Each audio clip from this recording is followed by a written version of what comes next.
আর এই মুহূর্তে breaking news, যাদবপুরের সমাবর্তন নিয়ে কড়া রাজ্যপাল। শিক্ষা দপ্তর বিশ্ববিদ্যালয়ের স্বাধীনতা ধ্বংস করছে, সুপ্রিম কোর্টের নির্দেশ মানছে না। আমাদের সঙ্গে রয়েছেন আমাদের প্রতিনিধি সোমরাজ বন্দ্যোপাধ্যায়, বিস্তারিত বলবে সোমরাজ।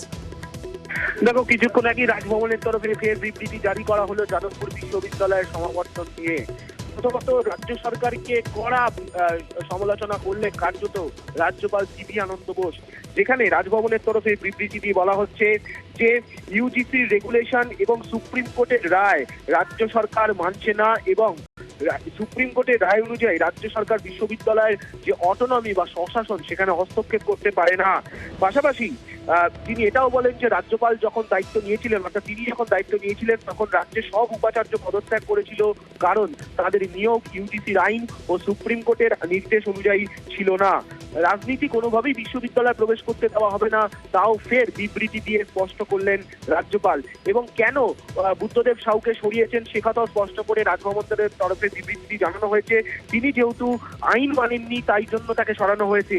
পাশাপাশি এটাও বিবৃতি দিয়ে বলা হচ্ছে যে রাজ্যপাল কনভোকেশনের বিরুদ্ধে নয়, রাজ্যপাল চায় ছাত্রছাত্রীদের সমাবর্তন হোক, কিন্তু তিনি আইনি মতামত চেয়েছিলেন যে এই সমাবর্তন বৈধ হবে নাকি, কারণ সুপ্রিম কোর্টে একটি মামলা রয়েছে। তার জন্য তিনি আইনি মতামত চেয়েছেন, কারণ তিনি উদ্বেগে রয়েছেন যে এই সমাবর্তনের মাধ্যমে যে ছাত্রছাত্রীরা ডিগ্রি পেল তা অবৈধ হয়ে যায় নাকি, সেই কারণেই তিনি আইনি মতামত চেয়েছিলেন।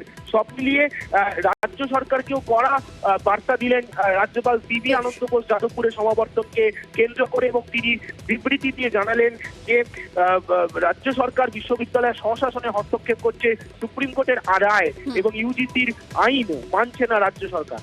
একেবারে ধন্যবাদ সোমরাজ। আর এই নিয়ে শুরু হয়ে গেছে রাজনৈতিক তরজা।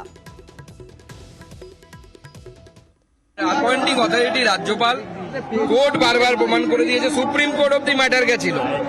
কোর্টের রায়ের অবমাননা করার ক্ষমতা না মুখ্যমন্ত্রীর আছে, না আমার আছে, না রাজ্যপালের আছে। কোর্টের রায় অবমাননা করলে পরে কন্টেম অফ কোর্ট হবে। এই রাজ্য সরকারই বলেছিল বুদ্ধদেব সাউকে কেন করা হলো, আরএসএস এর লোককে করা হয়েছে, ইল্লিগাল সমাবর্তন। তো যেহেতু এই মুহূর্তে চ্যান্সেলর হচ্ছে গভর্নর সাহেবের কনকারেন্স ছাড়া কোনো মতেই সমাবর্তন সংগঠিত হতে পারে না। রাজ্যপাল সিভি আনন্দ বোস তিনি কিন্তু রাজনীতি করছেন গোটা বিষয়টা নিয়ে।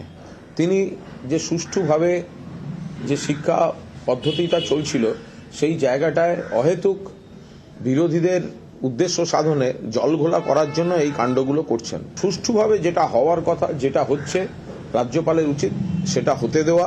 সুষ্ঠুভাবে কোনো জিনিস হলে যদি রাজ্যপালের কাছে সেটা গ্রহণযোগ্য না হয় তাহলে তো দুর্ভাগ্য।